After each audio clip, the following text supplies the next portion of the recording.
Hey, good morning, everyone. It is 7 o'clock here on the East Coast. I'm Anne Marie Green.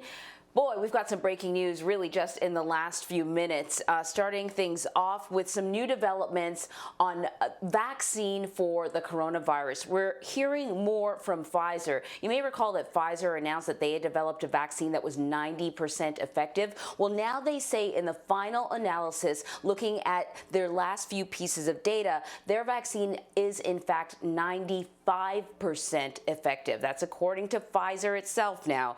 That is an improvement even over Moderna's vaccine, which the company there said was 94.5% effective. Pfizer says that it is effective on all ages, all ethnicities, that they had 44,000 people in their study. So what's significant about this is not just that it's effective, but it also opens up Pfizer to a U.S. regulatory authorization. The company can now pursue that.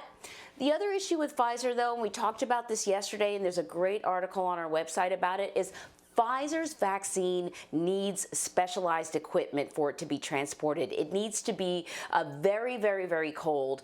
Pfizer has taken on that challenge as well. They've created essentially a deep freezer that they can then send or distribute the vaccine in. But that's going to be a challenge for Pfizer. But for now, what they are saying is that their vaccine is even more effective than they initially had said. They initially said 90%. Now they're saying it's 95% effective. We're going to dig into all of that later on throughout the day as we get more information. We're going to pivot over to politics now. Now, you remember President Trump's signature line from The Apprentice, "You're fired." Typically, he did that right in front of the person as opposed to a tweet. But he has been tweeting. Stunning news from last night. President Trump fired his top cybersecurity official yesterday in just the latest national security move that some Republicans are expressing some serious concern over. Christopher Krebs headed the Department of Homeland Security's Cybersecurity and Infrastructure Security Agency. Just last week, the agency called the 2020 election the most secure in American history, contradicting the president's claims of voter fraud. Krebs told CBS News last night he was expecting to lose his job, adding he has no regrets. And this comes as the Trump campaign continues to push election lawsuits across various states. So we're going to get into the latest developments out of Michigan last night. Fireworks there. But first, we want to take you to Debra Alfarone, who's joining us now from Washington. Debra, there's been a new lawsuit filed now in Nevada. What are we learning about that?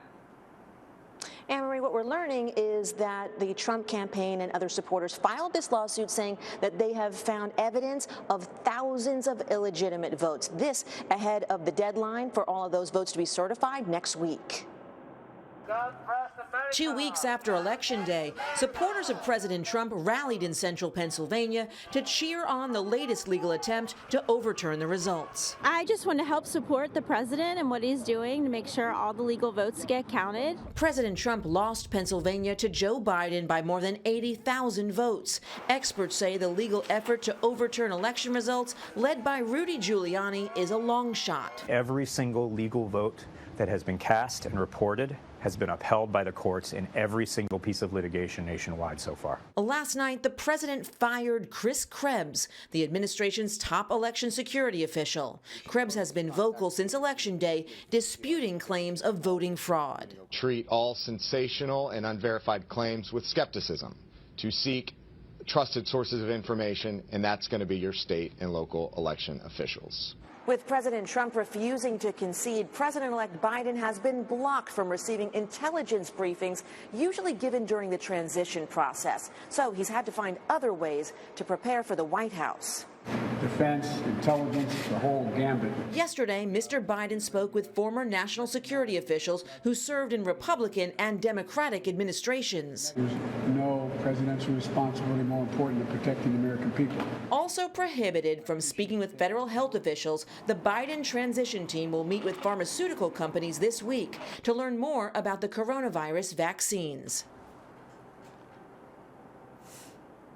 So, Deborah, speaking of the pandemic, White House coronavirus task force doctors have issued a dire warning. And, at times I feel like the word dire is sort of losing its weight because we say this weekly.